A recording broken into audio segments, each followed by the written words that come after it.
Hello everyone, I'm Silverraptor and welcome back to Dawn of War 3, where last episode we covered the elites of the Orks, and now we're going to go into the Army Doctrine and see how you can benefit your Ork troops in the future. So, this first one, find the goods. Gretchen, teleport to a piece of scrap. Let's see what this means. So, you tell Gretchen squad to go to the scrap, and they go to the scrap, and so you can move your Gretchens around quicker, it seems. Sounds useful. Bomb squig mine. Bomb squig will burrow underneath the ground if they can't find a nearby target, waiting to ambush a target. Aha, so squig goes in, chills, and then when the enemy comes over, it comes out and blows them up. Okay. Next up, rocket barrage. Tank busters fire a barrage of rockets that scatter around the target position, causes damage in a circle. Alright.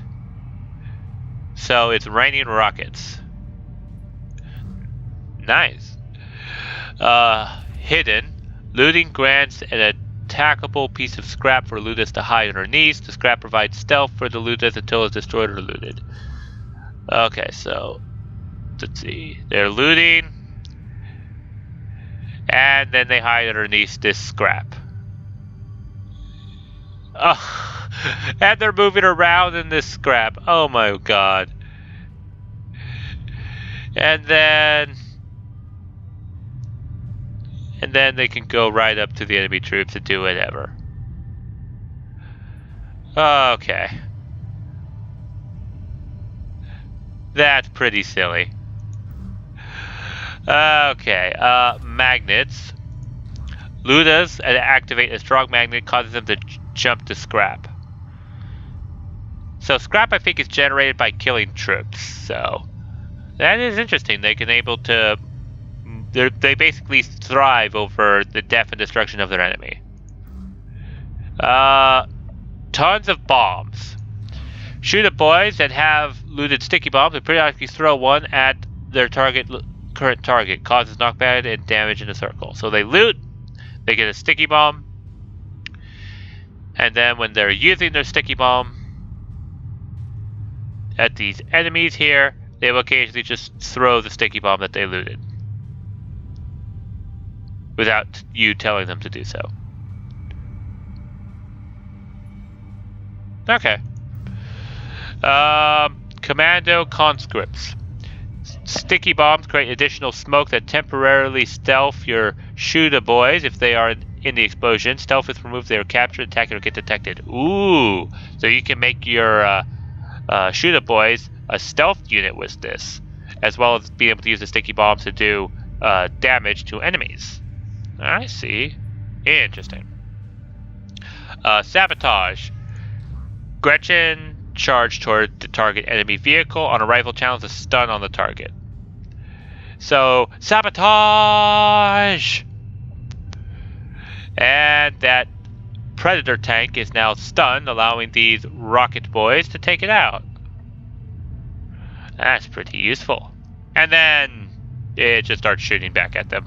So it's a temporary thing, not a permanent disable of enemy vehicles. Come on.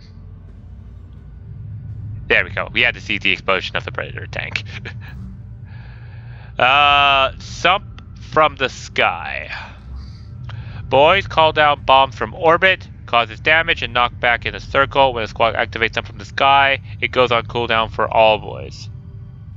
If activated by 5 or more boys, more bombs will come down than if activated with less than 5 boys. Okay, so you need more of them in a position. So they can literally drop bombs on top of them and then get out of there. Huh, that's interesting. Beta shout. Boys gain a shield while channeling shout. Alright. So they're all shouting and they get a shield up. Okay. Makes the boys more tanky. Allows them to get up to these Space Marines before they take any damage. Interesting. And get them, boys. Boys get hyped up when nearby other Boys, increasing their speed if they're out of combat. The bonus cap out at 3 squads. So basically, if you get 3 squads of boys out of combat, they all buff each other up so that they move faster. And then when they start going into melee, they slow back down. Come on! Knobs gain a shield when they taunt. If the shield is broken, it slows in the circle. Alright, so they go up, they taunt, and they're gaining a shield. If the shield is broken, it slows in the circle, making that the enemy can't get away from them. Alright. Sounds pretty useful. Stuck it. If a knobs die, they grant stacking bonuses to surviving squad members, increases damage speed, and reduces ability cooldown. So they fight harder as they lose members of their squad. Alright. Healing scrap. Non-elite units heal after looting scrap. That sounds pretty damn useful. Loot, loot, loot. I'm healed. That sounds like an ability I could get behind. Let's see. Slice them. When using Buzzsaw Blitz.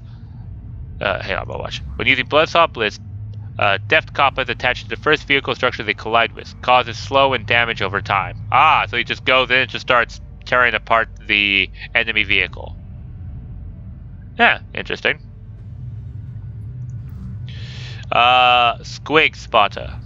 The big track fires a squig at the target position. The squig provides vision and triggers based on proximity. Thus signals the big track to scatter a 3-round barrage in a circle around the squig. Oh! So the squig doesn't blow up. The squig just basically says, start artillerying this position. Ooh. That sounds pretty cool. Rocket Refill. The killer can loot through pile of guns, rapidly generates charges of rockets. So the killer can just keep looting and get all of his rockets back up. That sounds potentially useful. Long range rocket. The killer can fire the rocket in the target direction, exploding at max range, or for enemy it collides with. Causes damage and leaves behind a lingering slow in a circle. Huh. Healing scrap. Ah, this heals vehicles, I think. Right? Because I saw this healing scrap in the infantry section. So, vehicles and walkers. So, yeah. So, vehicles and walkers, when they heal, loot scrap, they heal as well. Tractor pull. The truck's tractor beam locks onto a target squad and pulls them in, causes them to jump onto the truck's hold. Basically said, get in the truck, you lazy bones. Huh. That's cool. Zapnogg's command, Big Scrap Shield.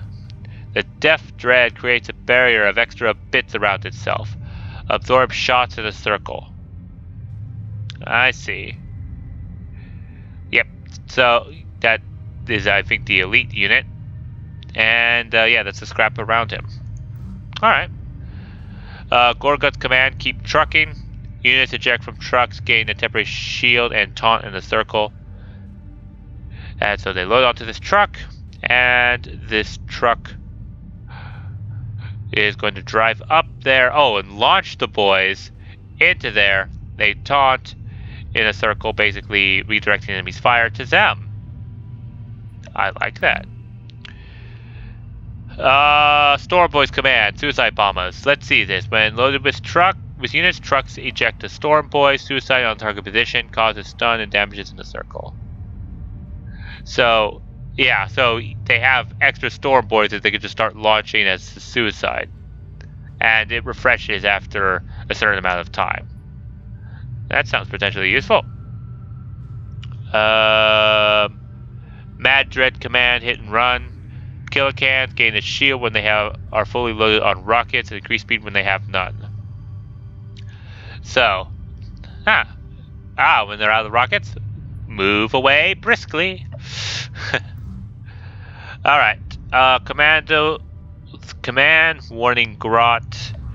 The Deft Kata plants a stationary Gretchen that triggers a flare based on proximity, provides vision, and stuns in the circle. So he plopped down that... Ooh, and then your long-range troops can just pick apart the enemy troops that went over there. Ha! That sounds pretty... This is all looking pretty damn good. Wasmaka's command, scrap site, destroyed structures, vehicles, and squad temporarily provide vision in a circle around their last position. Yeah, this is what I told you, that they're able to basically give you line of sight. Basically, you can spy on the enemy forces as your troops die. And, oh, and when enemies die too. Okay, that's slightly better than I thought it would be. Let's see. Electric shield. While the big engine shield is active, Death Dread slows and damages in a circle. Ha. So that makes it... I think I'm liking the Death Dread. I'm probably going to put him as one of my elites. And smoke shells. The big track fires a smoke shell at the target position, creates a patch of stealth cover. And you can do it right in front of him too. Wow. Not bad for an artillery piece. Go into stealth. Troops can't be fired at until they decide they want to shoot. Interesting. But of course you'll break stealth when you fire from it. Structures. Beast command, custom force field, wall towers spawn a barrier that absorbs shots while the wall ability is channeling. So that's the wall ability channeling. I see. And this blocks shields from it. Okay. And then finally get to the wall. Wall towers enable reinforcements of allied squad. This I think sounds like a pretty must-have ability. Wall banners were a big part of Dawn of War 1. I'm pretty sure they'll be just as important here in Dawn of War 3. So, okay, that's all the Army Doctrine for the Orks. Let me know what you think. Please do like, comment, and subscribe down below. And the next episode, we will start working on looking at the Eldar. So, until then, I'll see you in the next episode.